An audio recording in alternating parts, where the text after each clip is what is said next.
Well, happy spring transfer portal period to all of those who observe.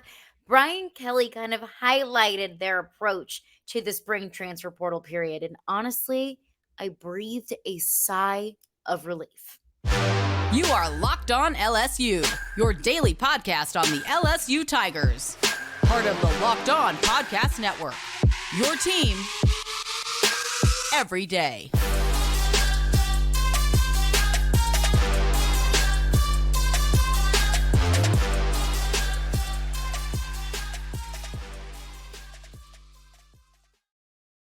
Well, welcome into Locked On LSU. We are free and available wherever you get your podcast. Plus, we are on YouTube as well. YouTube also free, so like, comment, subscribe, all of that good stuff. Just appreciate you for being here and appreciate you for making Locked On LSU your first listen every single day. My name is Caroline Fenton, and I am your host, as I am every day. You can follow me on Twitter at Caroline Fenton1 or follow along with the podcast at Locked On LSU. So tomorrow, April 15th, officially starts the spring transfer portal period. Now, this is the last transfer portal period before the conclusion of the 2023 season. Remember, now we have two portal periods that equal to be about a month. We have the period in April, and then we have the period more so in the wintertime, December, January. So April 15th through the end of April will mark the spring transfer portal period. And remember what I always say, the transfer portal giveth and the transfer portal taketh away. But I view the spring transfer portal period a little bit differently than I do, say, the December, January, winter transfer portal period, the transfer portal period that comes right after the conclusion of a season. Because I think in the wintertime, after the season, you could transfer for a multitude of different reasons. It could be playing time. Either you didn't get enough or you don't see a path to having the playing time that you want. Look at Walker Howard, for example. He entered the transfer portal in that period because he just didn't get the playing time and didn't see the path to the playing time that he wanted, whether it be your coach gets fired or, you want to follow a coach to a different program. Totally makes sense. If your coach gets fired in the middle of the season, you're like, hey, man, like this is the guy that recruited me. I'm going to stick with that guy. I want to stay with that coach. So I'm going to follow that coach wherever they go or find a new landing spot away from this program. Totally get it. Totally understand. The spring transfer portal period, however, I believe players enter whenever they go into spring practice with a positional battle and they lose out on that positional battle. So I view the quality of players in this transfer portal period versus the December, January transfer portal period to be lower. You're not going to get as solid of legitimate starters in this portal period. For the most part, that's a total general statement.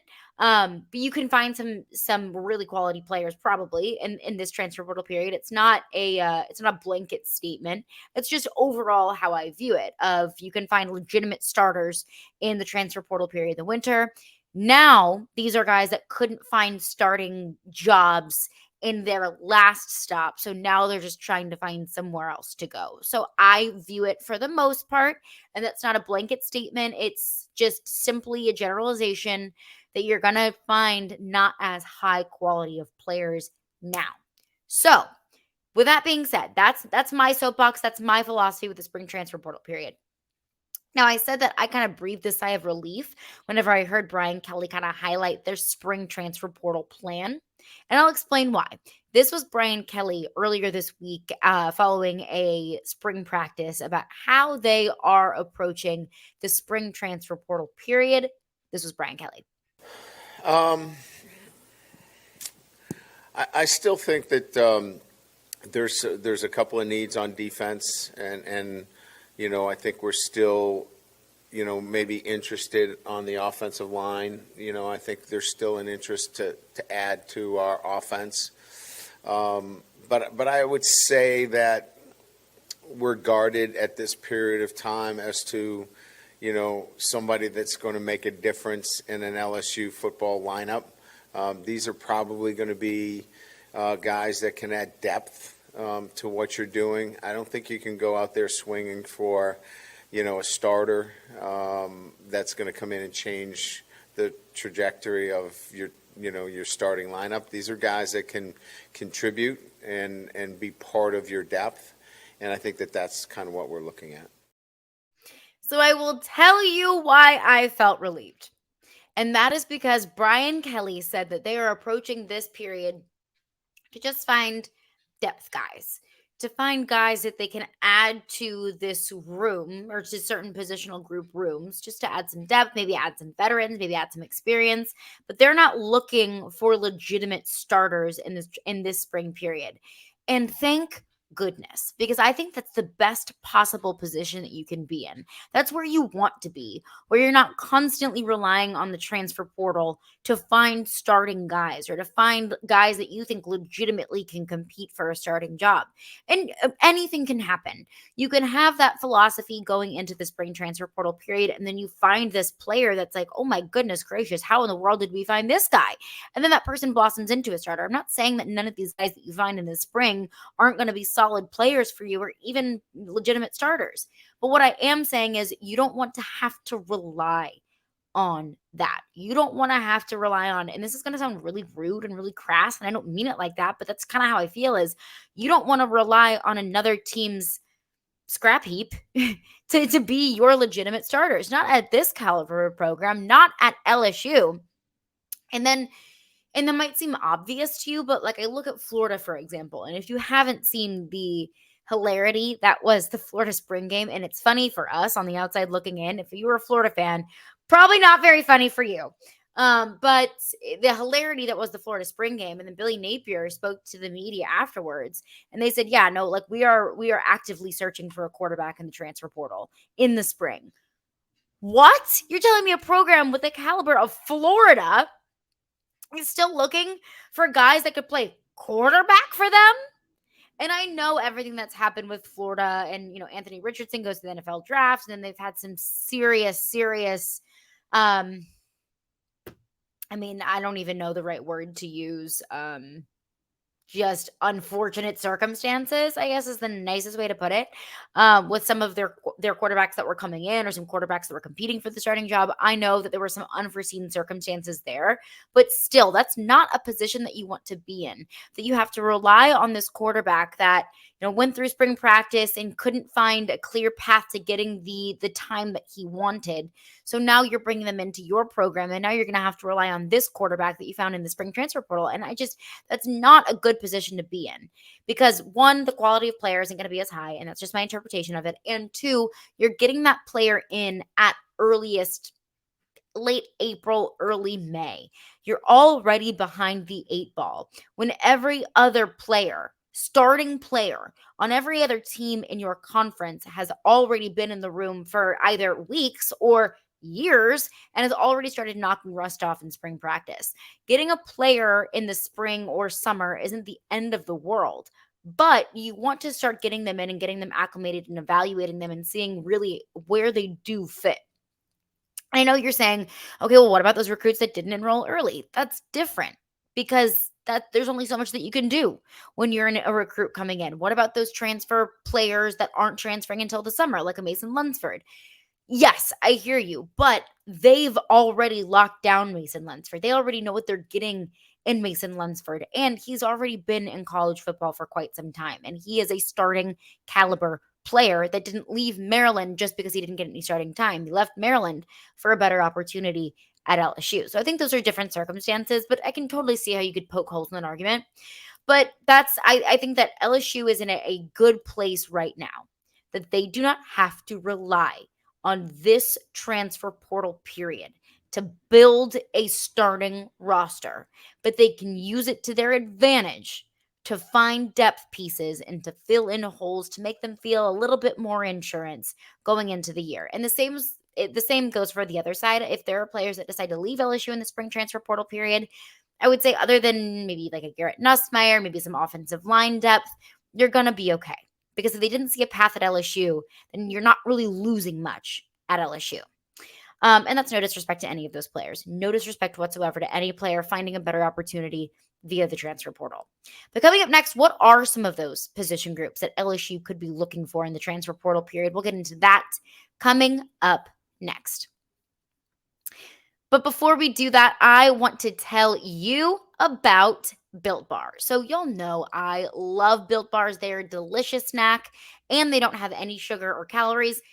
They don't have the sugar or calories that you might love, like in a candy bar, so to speak. So you need to find the best tasting protein bar ever.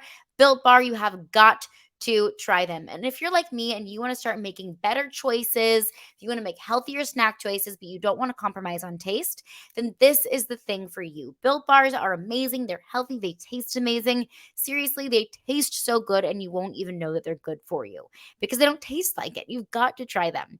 And what makes them so good is, for starters, they're covered in 100% real chocolate. That's right, real dark chocolate. And they come in unbelievable flavors like churro, peanut butter brownie, and cookies and cream. And I'm not sure how they do it, but they make them taste like a candy bar while maintaining amazing macros. They only have 130 calories, only 4 grams of sugar, and a whopping 17 grams of protein. And now you don't need to wait to get a box. For years, we've been talking about ordering Built Bars at Built.com, but now you can get them at your local Walmart or Sam's Club, while you can still get your specialty flavors still at Built.com. So head to Walmart, walk in the pharmacy section, grab yourself a box of Built Bars. You can get a 4-bar box of cookies and cream, double chocolate, or coconut puff. Or if you're closer to Sam's Club, hop in there. Grab a 13-bar box with our hit flavors, brownie batter puff and churro puff. The puffs are delicious. You can thank me later. Well, thanks again for making Locked On LSU your first listen every day. Everydayers, next week on the show on Monday, we will continue our NFL draft coverage with some LSU players whose stock is rising, whose stock is falling. And we'll continue to get into that over the next couple of weeks as we lead up to the NFL draft at the end of the month. So, transfer portal period starts tomorrow on April 15th. So it runs from Saturday all the way through the end of the month. So what are some position groups that LSU could be targeting in the transfer portal? Now, remember, hold on. Sorry about that. Remember, Brian Kelly isn't looking to this transfer portal period to rely on starters. He's looking just to add some depths, which is a good position to be in and a better position than some others out there. Wink, wink, nudge, nudge, Florida. Not to name names. But some areas that I am looking at first and foremost, and Brian Kelly kind of highlighted it, some defensive players that they were looking for, maybe some players in the offensive line. And that's number one for me is offensive line depth. I don't think that you can ever have enough depth on the offensive line. And I think that this is just my own offensive line philosophy. Swing tackles are great. Versatile offensive linemen are wonderful. But I think that your offensive line should start with players that belong at those positions. Your left tackle should be a left tackle.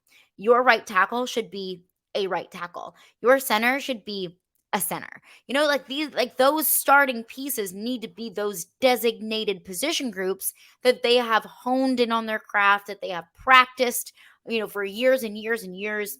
And then once you get into your depth, that's when you can start to collect some of those swing tackles. Guys that can work on the outside, on the left side, can go over to the right side, can play inside, can play guard on either the right or left side. Guys that might be guards that could play center, things like that. Guys that are just a little bit more versatile. So I'm looking at it like build the offensive line with Will Campbell on the left, with Emory Jones on the right, and then fill it in from there because it's easier to fill in on the inside than it does on the left. As long as you got those tackles secured, it gets a little bit easier on the inside. Of course, center is such a key position, period. But also we saw how shaky that offensive line looked last year whenever it was a revolving door at the center position. Center is so important. I always say I think the center is like the second smartest guy on offense behind the quarterback. Your center is basically your quarterback 2.0. So to have a consistent center that your quarterback trusts and that they've built a rapport with, I think is so important. So we saw the revolving door at center last year was kind of detrimental to this offensive line. So I think finding some center depth is going to be really important for this team to have one guy to be the go-to guy and a backup guy right behind him, but you don't miss a beat. So you're not forced to, okay, well now, since that center is out, knock on wood if that happens, but let's be real, injuries happen. If the starting center goes down, well now we don't have to move our right guard to center and then our left guard to right guard and then a guy that's on the bench into left guard. There's just a lot of moving around. I always look at it like with the offensive line, keep as much intact as you can, change as little as possible if change is necessary. So finding interior lineman depth and especially just offensive lineman depth as a whole, finding those versatile guys to be your depth pieces, allowing your starters to be your starters, I think is one of my own personal transfer portal priorities. Number two, sticking with the offensive side of the ball. This has been a position of need really since I would say the conclusion of this past season, and that's finding more tight end depth. And really, I would say if you're going to find anything at the tight end position, if you're looking for anyone in the transfer portal at the tight end position, it's a guy with a lot of college experience. If that happens to be a guy with only 1 year of remaining eligibility, I'm cool with that. I never like to take guys in the transfer portal that are going into their final season because then you're forced to go back every single year and replace those positions. However, if I'm looking at this tight end position, there's a lot of young talent. I look at Kamorian Pimpton, for example, Jackson McGowan from Cincinnati, some of this young talent that could rise up and ultimately fill in those starting roles at tight end. They're just not quite ready yet. Or if they are, wonderful. You just don't want to have to rely on young freshmen or young talent to fill in those roles that have very high expectations. It's the same thing with this transfer portal period. You don't want to go into the season relying on the transfer portal. You don't want to go into the season just hoping and praying and relying on true freshmen that will develop into ideally, hopefully, what you think that they can, because hope is not a strategy. Keeping your fingers crossed is not a strategy. So I'm looking at a tight end. Doesn't matter if it's a guy that only has 1 year remaining. That's fine. You really only need a guy for 1, maybe 2 years as these young guys start to develop, and then can fill in next to Mason Taylor, a guy that has made so much progress from the beginning of the year to the end of the year last year, and will continue to be a focal point and a fixture in this offense moving forward. So on the offensive side of the ball, I'm looking at the offensive line, and I'm also looking at tight end. And there are also some defensive pieces as well that I think LSU can look for. Not a piece that I would have said maybe 3 or 4 weeks ago is a position of need, or maybe one position group that I'm kind of targeting. I would say the defensive backs as a whole, you can never have too many corners. You can never have too many safeties, because especially with a defensive coordinator like Matt House, that can be so creative, that can plug and play so well. But I'm looking at safety, and that's really just because of the injuries that we've seen over the last couple of days. Greg Brooks out there with a walking boot on and off and on and off. Brian Kelly said he was 80%. He hopes to get back out there soon. He said by the end of this week. So that's fine. Let Greg Brooks heal his ankle. Let him get back to health. I'd rather him sit out of spring practice than play on an 80% ankle and push through, and then come October, his ankle is 60%, is 50%, is 40%, and he's not good to go. But also Major Burns out for the rest of spring practice. You're going to want some more safety depth there. While Javian Toviano looks very encouraging, while Jackson Howard looks very encouraging as well, again, you don't want to rely on freshmen. And that's no disrespect to the freshmen. It's just hoping that they can adjust to the college level right away is I'm not super comfortable with that. If they do adjust right away and they do become starters for you week 1, and then those are 3-4 year starters for you for the next for the entirety of their college career, perfect, wonderful, great. You just have more depth. But coming up next, I want to get into night 1 of LSU baseball series with Kentucky and looking ahead to the rest of the weekend as well. We'll get into that coming up next. Well, thanks again for making Locked on LSU your first listen every day. We are free and available wherever you get your podcasts. So I'll go back to my mailbag Wednesday. There was one person who asked, are you concerned about the LSU baseball team offensively because of what we saw against South Carolina? Remember, 2 games against South Carolina, that third game got rained out. LSU lost that first game 13-5. That was the weird game that had a rain delay in the middle of it. Paul Skenes only got 2 or 3 innings in. Weird, funky game. They gave up a bunch of runs late in the game. Second game was the late game comeback. It was a grand slam from Gavin Dugas to tie, and then a Cade Beloso RBI bringing home Dylan Cruz to win it. So it was a 1-1 series. Third game was canceled, and it wasn't a series that I think you could step away from and say, man, oh man, I feel good about this team. But it wasn't a panic button series for me. It's really easy to look at one game, one series, and overreact. But you got to remember, you got to look at the body of work as a whole. But it was a totally fair question. I said I wasn't concerned about the offense, but I was concerned about two things. One of those things being bullpen depth. The second of seeing as though, gave up 13 runs in that game one whenever Paul Skenes wasn't able to finish the game. Two was injuries.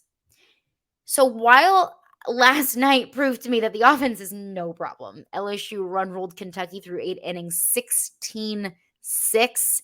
2 grand slams against Kentucky last night, 1 3-run homer. I mean, it was a freaking hit parade. LSU scored 11 of their 16 runs on 3 hits. I mean, it was unreal to watch. It was unreal. It got really ugly really quickly for LSU last night. Also, Paul Skenes had a hell of a game last night on Thursday night. Paul Skenes became the first pitcher in college baseball to record 100 strikeouts. I mean, he had a great game, absolutely great game on Thursday night. One thing that I do look at with Paul Skenes is his endurance is remarkable. His longevity is really, really impressive. I would say each of his outings, he's consistently throwing 100 plus pitches. How long can he keep that up? And if he can keep that up for that long, like this team's going to be in good shape, especially on Friday night, or at least night one of the series. That is one thing that I'm looking at Paul Skenes is, can he continue this longevity?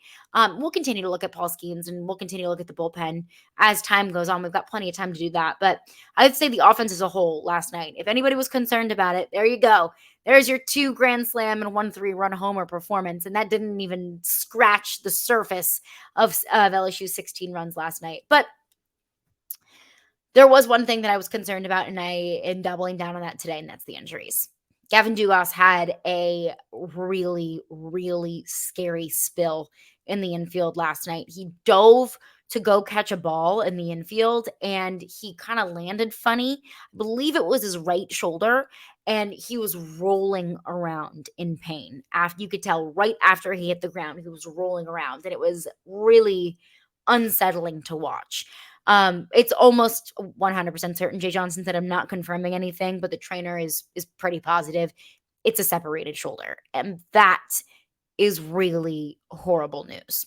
Have yet to get an update on Gavin Dugas and the confirmed injury, what the timeline is going to be for him, if it requires surgery.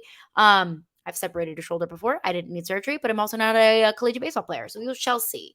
But that's a really, really bad sign for LSU. One, because, the injury bug starts to hit this time of year, and we've seen it more times than not hurt this team coming down the stretch, a team with so much talent that just kind of crashes and burns at the end of the season. Maybe crashes and burns is a dramatic term, but whatever, I'll use it anyways, towards the end of the season because of injuries. I don't want to see this team go down the same slippery slope, and it's unavoidable. Injuries happen. This is sports. You can't control it, but it's still something that could be detrimental to your season nonetheless. And Gavin Dugas is your leadoff hitter. Gavin Dugas has been really the guy over the last couple of series that when you need offense, Gavin Dugas can get it for you. So that's a big hit offensively and defensively. And LSU, they have options to fill in for Gavin Dugas in the infield. They have enough depth there to fill in, just have bodies. I would say Gavin Guidry might be the most likely player, freshman Gavin Guidry, to fill in for Gavin Dugas in the infield. But losing his clutchness in the batting lineup, it's gonna hurt. And so we'll keep everyone updated with more information as we get the official word and diagnosis of Gavin Dugas, how long he may be out, but it's going to hurt for this team. Absolutely.